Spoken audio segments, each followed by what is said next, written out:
voltar aqui.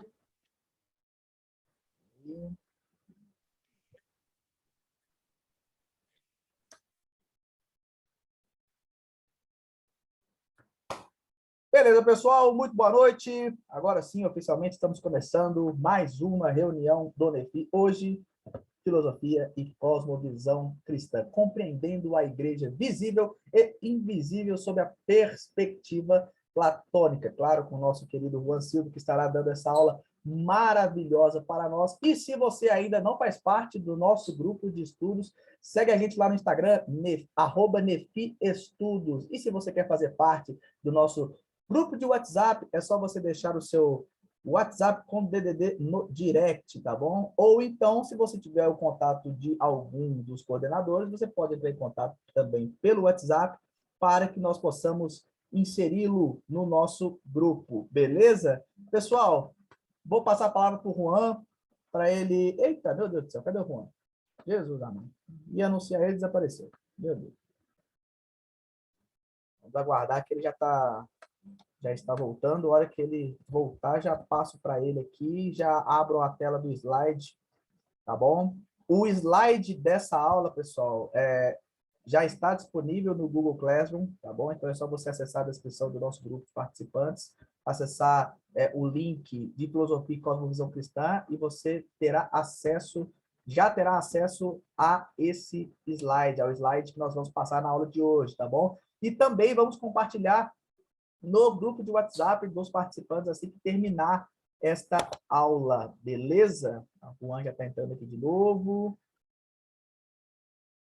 Espera ele acabar de entrar aqui.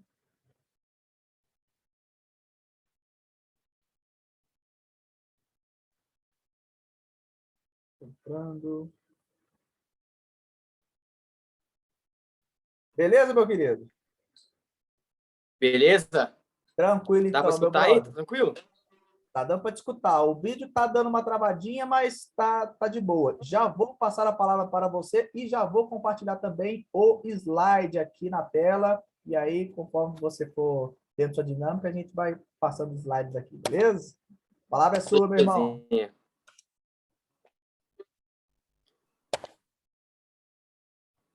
E aí, pessoal, boa noite a todos. Obrigado por comparecerem. É muito importante, né, essa reunião, né? Como todos estão vendo aí, vai ser uma reunião sobre a igreja visível e igreja invisível, né? Sobre uma perspectiva também platônica, certo? Antes da gente falar sobre o que é igreja invisível e visível, precisamos afirmar, né, que esse termo, esse conceito de igreja invisível e visível foi aprofundado ali por Agostinho, né? Ele não está ali escancarado na Bíblia, igreja invisível e visível, né? Senão a gente tenta procurar na Bíblia esse termo, mas é um termo feito pelos pais da igreja, principalmente aprofundado por Agostinho, certo? É um termo filosófico e teológico, né? Filosófico porque ele trata, vamos dizer, de algo metafísico, né? Algo invisível, de algo metafísico, de algo que vai além da matéria, e algo também visível, né? Algo que faz parte da nossa compreensão, algo que faz parte da nossa vivência, né? Porque teologia também não é só teologia também é vivência, comunhão, certo? Então, precisamos atribuir esse pensamento aí antes da gente começar a falar sobre isso, certo? Quem quiser também ler essa obra de Agostinho, chama Cidade de Deus, certo? É a obra dele que ele trata sobre a igreja invisível, a igreja visível, certo? Então, né? Eu sei que quando a gente viu o tema sendo publicado, muita gente, nossa, como eu vou compreender isso a partir de uma perspectiva platônica? Deu aquele susto, né? Mas dá para a gente entender melhor, não é um bicho de 7 cabeças, dá para a gente entender de boa, né? Esse termo de igreja visível e invisível, como citei, ele é falado por Agostinho e também muito aceito no catolicismo romano e também no protestantismo. Principalmente ali os reformados, os calvinistas, eles aceitam e falam muito sobre a igreja visível e invisível porque foi algo falado também, né, por João Calvino. a igreja invisível, ela é a comunhão dos santos, certo? Ela é a comunhão dos santos através do sacramento e da palavra, né? Ela é a comunhão que vem através da igreja visível, certo? A comunhão dos santos, ela quer dizer que todos nós aqui, na igreja visível, como quando praticamos a comunhão, ele vem direto, é expressada diretamente da igreja invisível. E a comunicação dos sacramentos da palavra, para quem não sabe, os sacramentos, nós que somos protestantes, fazemos os sacramentos que são dois, né? Que é o sacramento do batismo e o sacramento da Santa Ceia. E esses dois sacramentos são os sacramentos que fortalecem a igreja invisível e é expressada pela igreja visível, certo? A partir do momento que somos batizados através do sacramento do batismo, somos expressos nessa igreja visível, né? Porque a igreja visível, ela é obra visível, nossa, uma obra carnal nossa sobre o que é a igreja invisível. Todos os santos é a comunhão de todos os eleitos que são batizados dentro da igreja visível, né? Esse é um conceito principal da igreja invisível, é a comunhão de todos que são santos e batizados, todos os eleitos dentro da igreja visível, certo? Então, como vocês estão vendo aí no slide, tá? Eu tentei resumir aí de uma forma bem bacana para a gente compreender melhor, né? Pode passar aí, Lincoln. Como eu disse, a conclusão é que a igreja invisível é a comunhão de todos que são batizados e eleitos dentro da igreja visível. Então, não importa se você é reformado, pentecostal, anglicano, luterano, presbiteriano, todos aqueles que batizam em nome do Pai, do Filho e do Espírito Santo e tem essa expressão do batismo de profissão de fé, ele é incluído na igreja invisível, certo? Principalmente hoje em dia, né, a gente sofre muito esse ataque de tradições diferentes, etc. Mas todos aqueles que comem na mesma mesa, comem do mesmo pão, todos aqueles que compartilham do mesmo batismo, são expressados, né, e são encheridos na igreja invisível através dos sacramentos. Teve se não me engano, um cardeal da igreja romana que ele tratou sobre isso em questão dos evangélicos, né? Ele falou que os evangélicos atentam mais para a Santa Ceia, porque é através da Santa Ceia que toda a cristandade come do mesmo corpo, toda a cristandade está junto da mesma mesa, né? Porque isso compõe a cristandade, isso compõe a igreja invisível. Mas você deve estar se perguntando aonde entra Platão nisso? Onde entra Platão nessa doideira de igreja invisível, de igreja visível? Muita gente tem um conceito de igreja invisível que é o seguinte: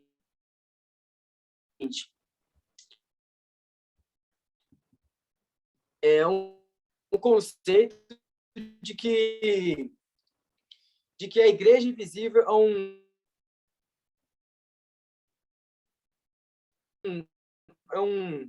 um lugar metafísico, onde divino, né, onde todos estão compartilhando. A igreja visível é uma igreja uma igreja que é uma igreja, uma cópia imperfeita da igreja invisível, né?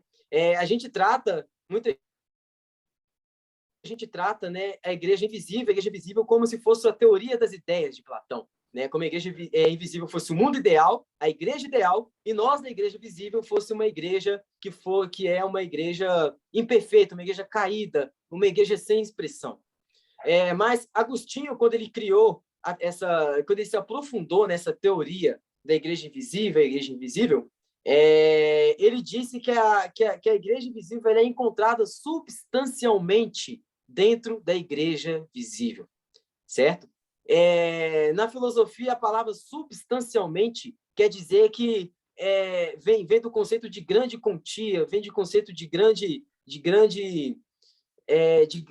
obra, certo? Então, a igreja invisível é encontrada substancialmente dentro da igreja visível. Se eu estiver trocando termos aí, me desculpe, porque é muito visível para falar, a gente acaba trocando sem querer. mais uns slides aí. Pode passar aí, Lincoln.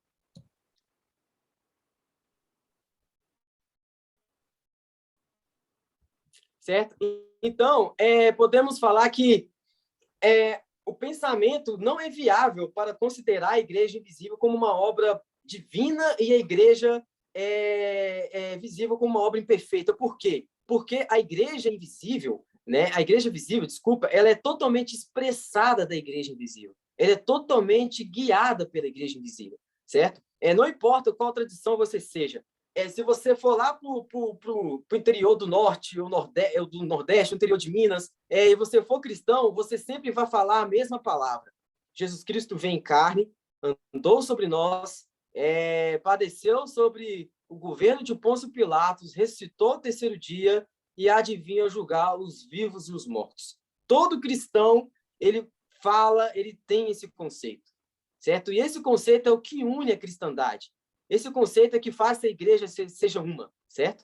É lógico que a gente tem o problema de várias igrejas que estão divididas, etc., né? Mas toda igreja toda pessoa que é batizada em nome do Pai, do Filho e do Espírito Santo e professa esse credo, ele é um cristão, ele está dentro da igreja invisível, né?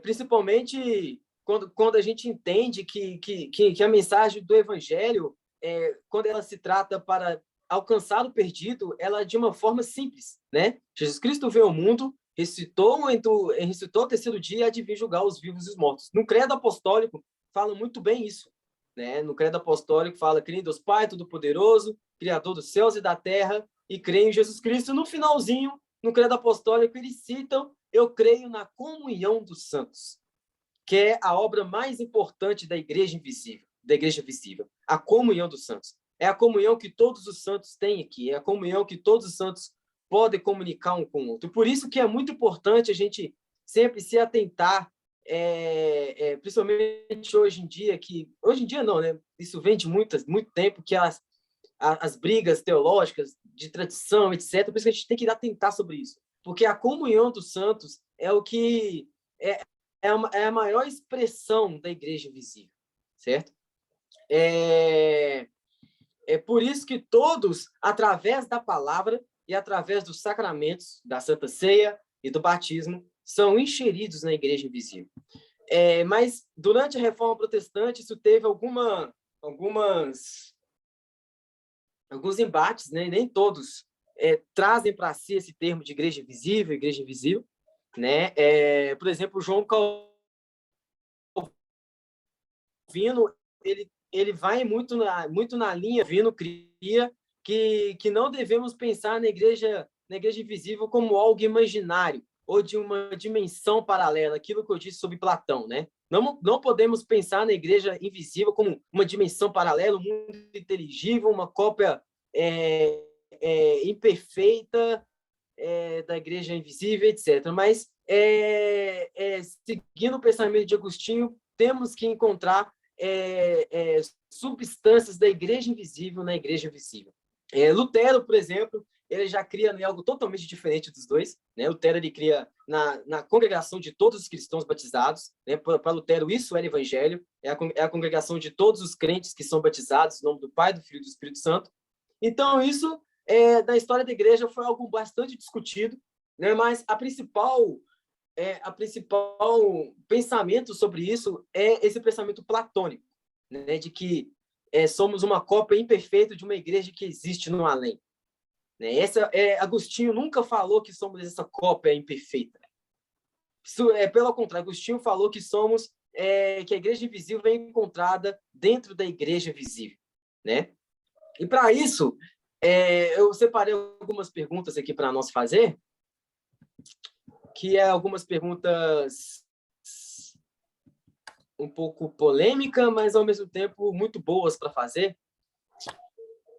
A primeira pergunta que eu quero fazer, já para abrir o debate, tudo que a gente falou sobre os sacramentos, sobre a igreja visível, igreja invisível, na opinião de vocês, a igreja, ela salva?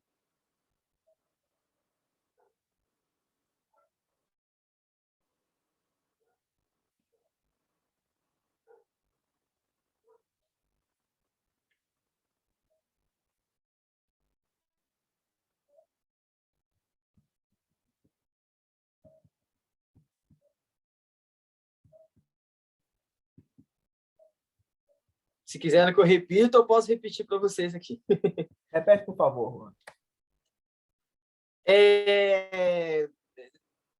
Na opinião de vocês, a igreja visível, essa igreja que nós temos aqui, que podemos ver, ela salva? A igreja, ela pode salvar?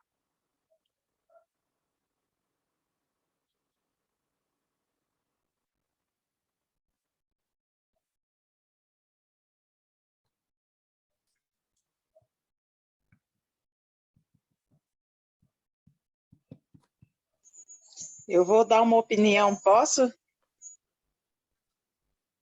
Claro, lógico. Acho que pode. Tá, é só um ponto de vista meu, né? Eu acredito que a igreja visível, de acordo com o que você tem passado aí para a gente, ela pode ser uma ferramenta que guia a essa salvação, né? Eu acredito que ela é uma ferramenta, porque é através dessa igreja visível que nós praticamos a santidade constantemente por meio da nossa fé. Claro que nós, como pessoas, né, como pessoas crentes em Deus, nós já somos a igreja. Porém, quando nós trabalhamos com esse contexto de igreja visível, nós estamos buscando algo que é invisível. Então, eu acredito que ela entra num contexto também de ferramenta.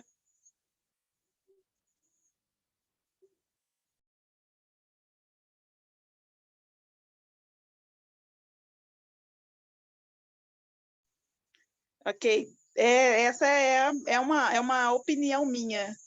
Aí ela entra no contexto de salvação, certo? Certinho, certinho. O que você quis dizer, né, que a igreja ela produz os meios de salvação, né? Quando você vive em santidade, quando você vive em comunhão, você produz os meios de salvação. Isso, porque, como você disse aí, né, em relação aos dois sacramentos, que é o batismo e a ceia, são atos que nós praticamos, né, que nós temos essa prática em nossa realidade quanto cristãos, por um objetivo. Ele é por um, né, tem um objetivo esse recurso que nós utilizamos. Então, nesse sentido, eu digo, né, eu acredito que é uma ferramenta que nós temos visível para alcançar um objetivo invisível. Obrigada.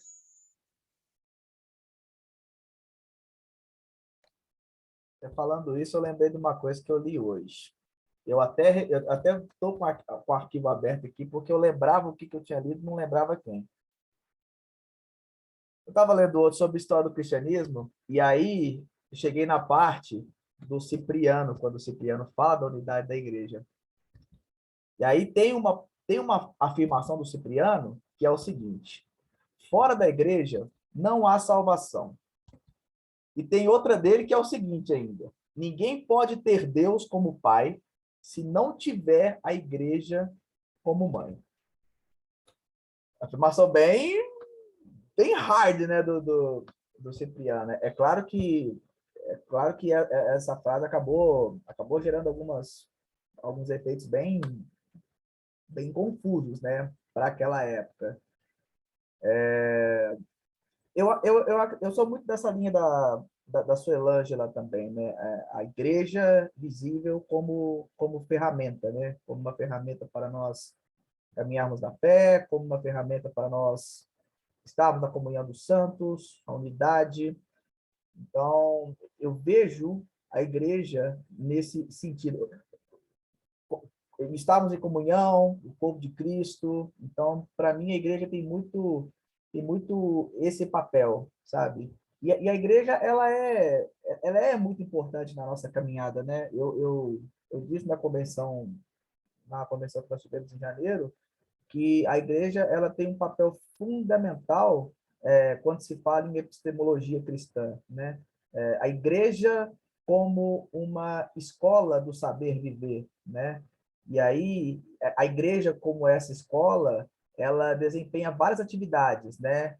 A prestação de um culto ao Senhor, a comunhão dos santos, a exposição da palavra, o ensino bíblico, né? A questão das missões. Então, a igreja, ela é muito importante nessa... Até o tema da palestra, o tema do NFD, né? A Escola do Messias, né? A última parte, eu falei sobre isso e repeti novamente na convenção pastoral. Então, a igreja, ela tem essa função enquanto ferramenta, né? Enquanto impulsionadora da nossa vida com Jesus, né? Até porque, igual eu sempre falo, né? Então, Jobim sempre falava, é impossível ser feliz sozinho, né? E é verdade. Então, a igreja, ela promove esse discipulado de uma maneira muito eficaz e muito importante. Então, eu entendo mais ou menos da mesma forma que a Suelângela falou há pouco. Eu acredito que, para essa questão, eu achei essa questão muito boa. Mas a primeira coisa que eu pensei foi aquele texto lá de Coríntios, né? Quando fala a respeito do corpo de Cristo, porque eu penso, pelo menos, né, que não tem como você desassociar a igreja de Cristo, uma vez que a própria palavra já assevera, né, que Cristo é o cabeça e os membros, né, fazem parte de um corpo. Então, acredito que ambos trabalham e operam juntos para a salvação. Então, no meu ponto de vista, a igreja é salva por isso.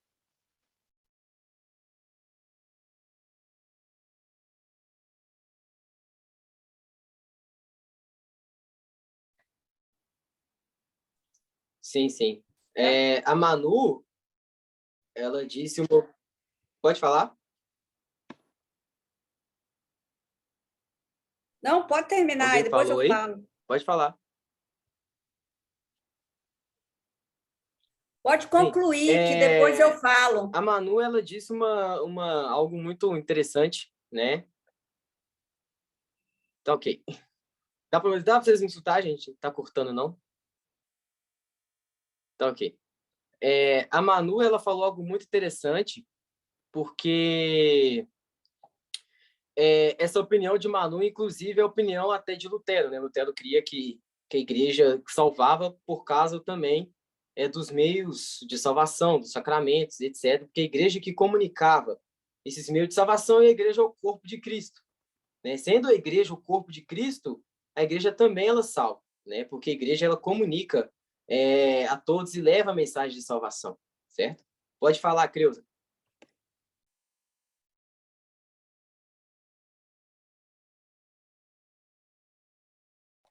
Tá mutado, Cleusa.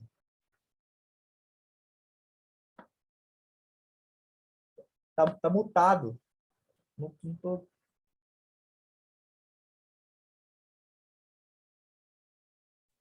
Agora Desculpa sim. aí, Agora sim. desculpa. A gente está falando aí de Agostinho, né? Igreja visível, igreja invisível.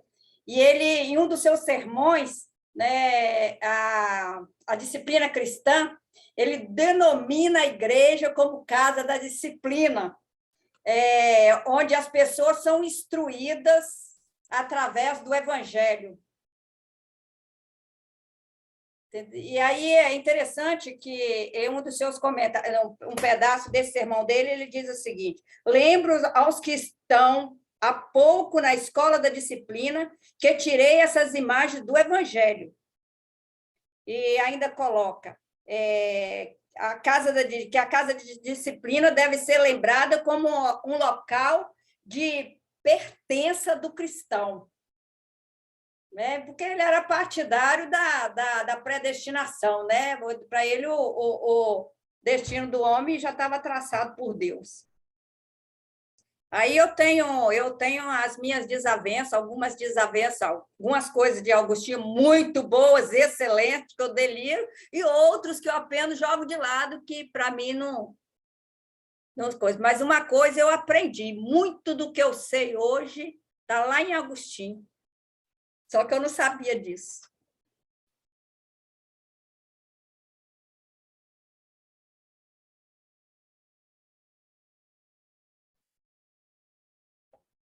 Se a igreja evangélica tivesse um padroeiro, seria Agostinho. Eu ouvi alguém falando isso uma vez e eu concordo. Eu acho que não é tanto assim, não, tá? Mas é muita coisa que hoje eu professo. Pode buscar que está lá no homem. Não tem jeito. A influência que Agostinho tem, né, é muito incrível, assim, é muito importante. Você vê que pessoas de várias tradições reconhecem isso em Agostinho. Não apenas em Agostinho, mas Agostinho é porque eu acho que ele é o mais comentado, né? Então, assim, Sim. sem dúvida, Agostinho ele tem essa presença muito forte e essa influência muito grande, né, ao longo das gerações, até hoje. Olha para você ver, nós estamos em 2022 e falando de Agostinho, ou seja, séculos se passaram e os ensinamentos de Agostinho continuam muito presentes e muito atuais e importantes para a igreja. O que mais me surpreendeu é uma vez que eu sempre questionei porque a igreja interpretava cantares alegoricamente, né? Como Cristo e a igreja. E eu sempre, assim, desde da minha juventude, da minha adolescência, eu ficava pensando nisso, porque eu li ali, aquilo para mim, eu gosto de poesia, né? Um livro romântico, né? Eu sempre... E aí, um belo dia, eu lendo Agostinho, eu falei, já sei de onde saiu, está aqui, ó. Exatamente, a fala copiou, colou.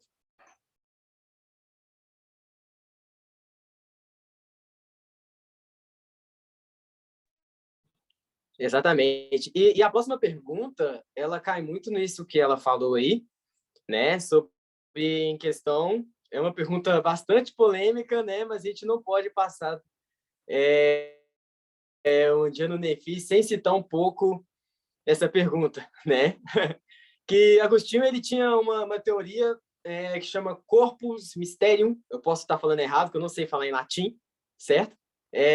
Corpus Mysterium, né? Que ele fala que uma vez que a igreja invisível ela é uma igreja que jamais vai cair, porque as pessoas que estão na igreja invisível elas não podem sair da igreja invisível.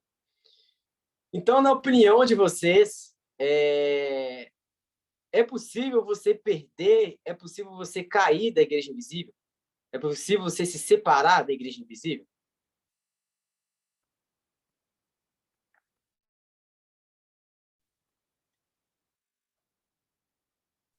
Aí estão as minhas diferenças com Agostinho, porque eu não creio na predestinação. As minhas diferenças estão exatamente aí. A minha admiração por ele cai um pouco, sabe? Bastante aí.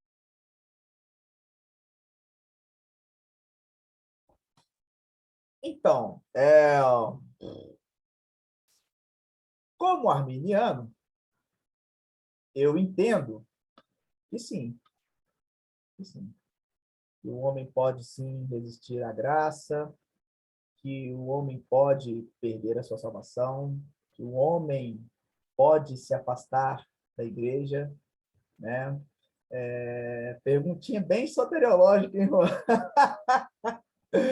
Mas é muito legal, é muito importante, né? Porque quando se fala dessa questão soteriológica, e assim, poxa, Agostinho, eu te admiro, mas assim, eu permito-me na minha pequenez, na minha humildade, não concordar, né, com Agostinho. Eu entendo, sim, que o homem pode resistir à graça e que o homem pode perder a salvação, o homem pode optar por viver fora da igreja, fora da comunhão dos santos, né? Inclusive, quando se fala sobre esse assunto, sobre o aspecto, sobre a perspectiva da soteriologia no sentido calvinista, eles entendem que pessoas que estão nesse contexto, que saíram, né, que estavam na igreja e saíram, são duas coisas. Ou essa pessoa ela está vivendo um momento muito louco, mas que ela irá voltar, porque ela é escolhida, ou então porque ela nunca foi escolhida por Deus, né? Bem crazy, né? Assim, quando a gente vai vai ver sobre isso. Mas eu entendo que, enfim, eu entendo que o homem sim pode querer optar por viver fora da igreja, fora da comunhão dos santos, resistir à graça, assim.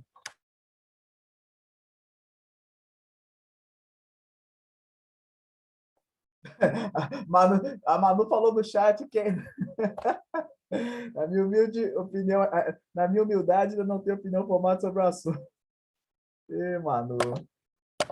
Mas, gente, é assim, é um assunto não é fácil, tá? Não é fácil. Eu acho que eu incentivo, aliás, se eu pudesse dar um conselho nesse sentido, eu oriento todos a lerem a respeito, tanto lerem sobre soteriologia, tanto sobre o ponto de vista arminiano, quanto sobre o ponto de vista calvinista, e a partir daí, a partir do momento que você lê sobre as duas perspectivas, você adere a que você mais se identifica, que você entende que se amolda melhor ao texto bíblico, tá?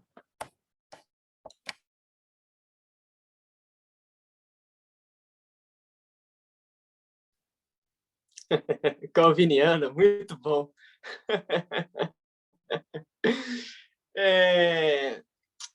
Dá para a gente ver que eu estava conversando com o Matheus, um amigo meu, sobre esse tema, né?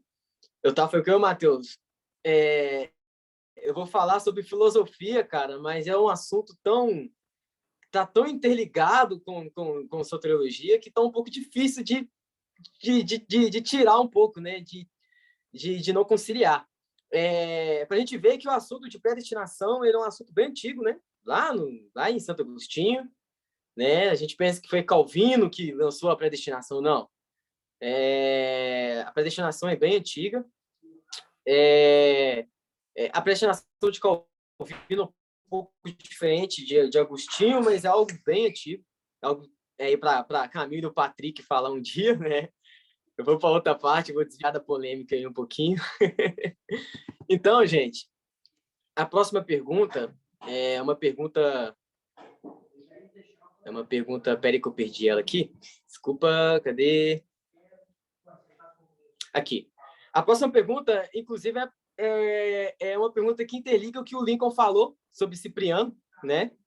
Ele quase perguntou para nós aí, que passou pertinho, que é questão sobre se fora da igreja há salvação.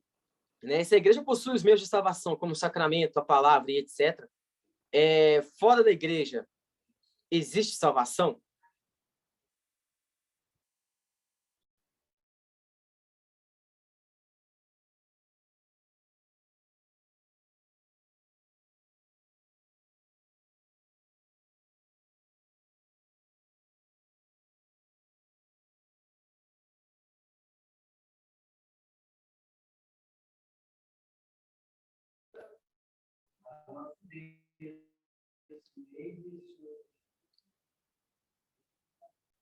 Isso é outra pergunta difícil também, né? E é muita polêmica. Você tem vários teólogos de peso, inclusive Doug Moltmann, que fala que fora da igreja não tem salvação, né? Mas eu também, aí que na minha humilde opinião, aí como disseram os colegas, salvação é muito individual, tá? Então, se falar em igreja, né? O que as pessoas têm como igreja, tem muita gente dentro dela indo para o inferno. E outros que pensam que tá lá no inferno, está indo para... tem salvação. Então, assim, isso é um negócio polêmico, né? Isso é de dar discussão para mais de metro, tá? É bem difícil, mas eu assim, a igreja no moldes que às vezes as pessoas traçam como igreja, não é... Também não concordo com desigrejado, não, tá? Porque eu tenho esse pensamento de Agostinho aqui, que a igreja ela é onde disciplina o cristão, a disciplina cristã. Mas aí a gente tem que saber bem o que conceito de igreja nós estamos traçando.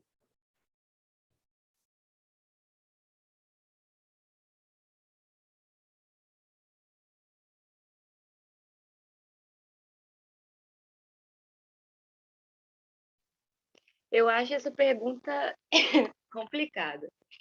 E a salvação fora da igreja. Eu estou indo um pouquinho pela linha da Creuza aí, né? Essa questão de ser individual e tal, porque é Jesus quem promove a salvação. Só que, ao mesmo tempo, também é complicado, como ela disse sobre desigrejado, né? Você, sei lá, vê um homem que é salvo, mas que não quer fazer parte da comunhão. É meio, acho que contraditório, assim. Então, é complicado. Mas eu acho que em alguns casos específicos, né? Porque a gente sabe também que vamos pensar longe, né? Em locais, por exemplo, onde as pessoas não podem se reunir numa congregação. Tipo, eles não podem ter uma igreja porque são ameaçados. Vamos dizer que não há salvação para eles? Claro que não. Existe, né? Jesus ele pode se apresentar a essas pessoas. Então, é complexo. Para ter ideia, Moltmann ele coloca a igreja como presença e sinal de Deus. Então, ele põe a igreja numa posição tão elevada que a história da igreja se confunde com a história do próprio Deus. Então, para quem já leu Young Moltmann, vai ver isso aí nos escritos dele. E o velhinho está aí vivo ainda, hein? A de 90 anos está aí velhinho, o velhinho está vivo ainda.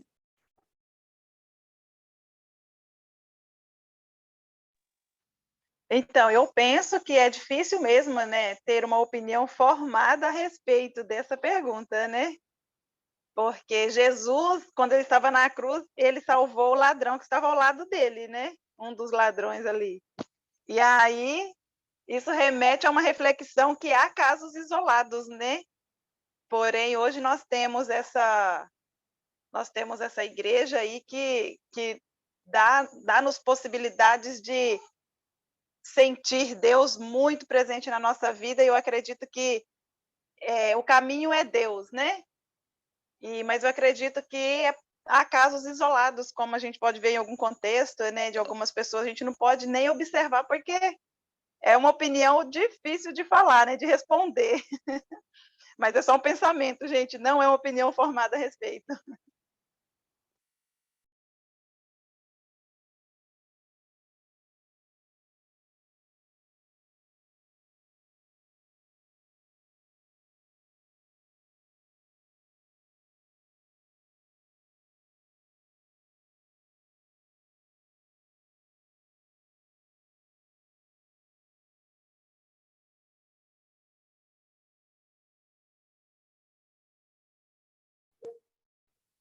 É uma pergunta bem polêmica mesmo, né?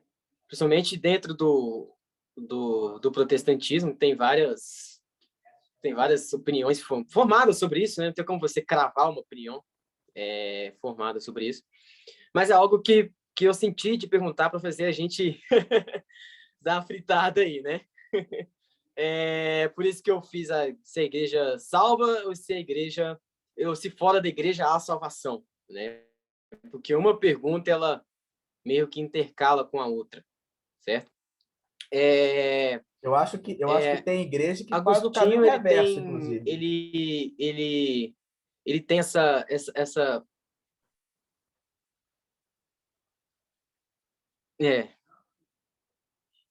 Não, eu tinha falado o seguinte, tem igreja que faz o caminho reverso. Tem igreja que tem igrejas que, ao invés de conduzir a pessoa para um caminho de salvação, é o contrário. Então, assim,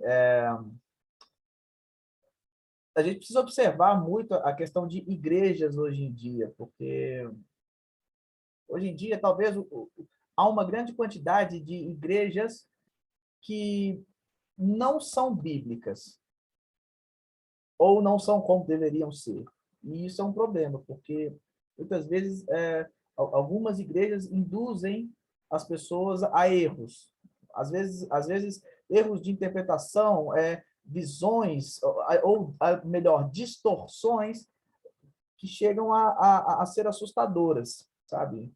Por isso que eu acredito até que em alguns casos, a depender do lugar que a pessoa está, eu acho até que vale a pena dar um toque nessa pessoa, fulano, conversar aqui, esse lugar aí, sei lá. Claro que eu estou falando de instituições que são públicas e notórias que não são bíblicas. E aí eu não preciso nem enumerar aqui quais são, quantas são, porque a grande maioria já sabem, algumas ou muitas delas. Mas eu acho que sim, acho que tem lugares que, inclusive, prestam esse desserviço de afastar as pessoas do verdadeiro evangelho, né? É por isso que nós devemos sempre fomentar a questão do senso crítico, né? Como é a igreja que eu pertenço? Essa igreja é uma igreja bíblica? Essa igreja é uma igreja que promove comunhão? Essa igreja é uma igreja que me edifica? É uma igreja que me ajuda no caminho de salvação? Porque aí, se a sua resposta é não para essas perguntas, aí você realmente deve avaliar se você deve continuar pertencendo a essa igreja que você está inserido. Então, fica aí a reflexão.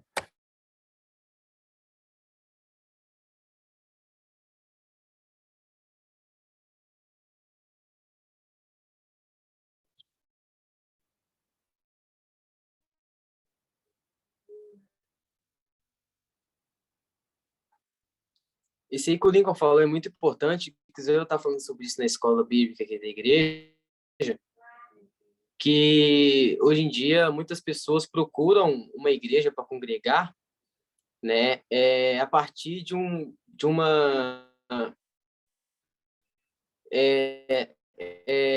a partir do estético, né? Se a igreja tem uma estrutura boa, se tem uma banda da hora, se tem um pastor que sabe falar bacana, é ali que eu vou ficar. Mas a nossa maior curiosidade para ingressar numa igreja, para ver uma igreja, é um senso crítico, né? A gente olhar as doutrinas dessa igreja, a gente vê as doutrinas dessa igreja e ter um senso crítico sobre isso, né?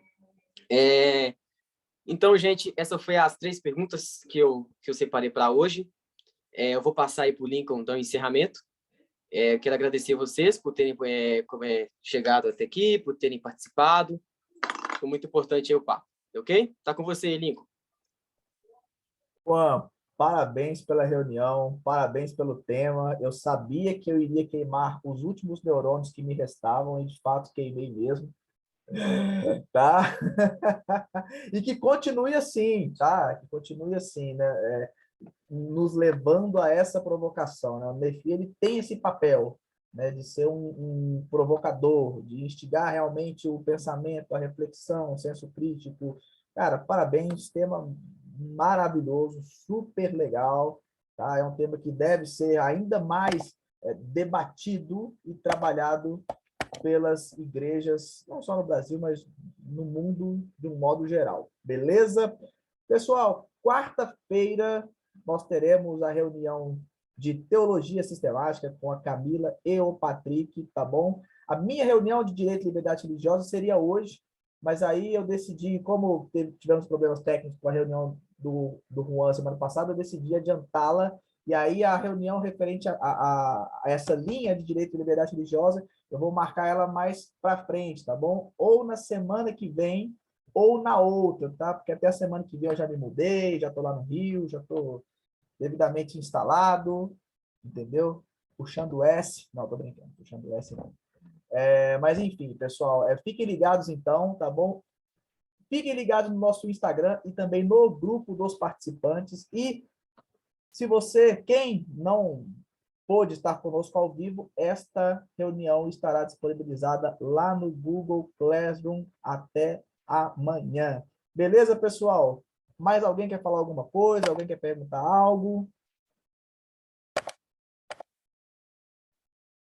Não, tá tranquilo, tá de boa? Beleza, então. Tá tranquilo. Tá tranquilo, favorável. Beleza, então, pessoal. Galera, um grande abraço para todos vocês. Boa noite, fiquem com Deus. Nos vemos quarta-feira, se Deus quiser. E quem quiser participar do clube de leitura, se você ainda não faz parte, é só chamar no privado para você participar do Clube de Leitura do NEFI. Vamos começar a nossa leitura em conjunto semana que vem, tá bom, pessoal? A Poli está aí com esse projeto super legal aqui no NEFI e vamos ler juntos, vamos juntos caminhar nesse hábito de leitura.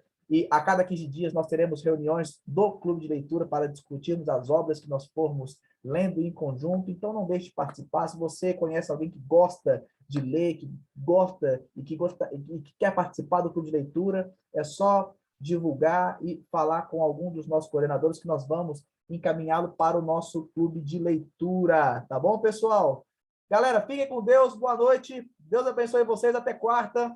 Até mais, pessoal. Tchau, tchau. Tchau, tchau.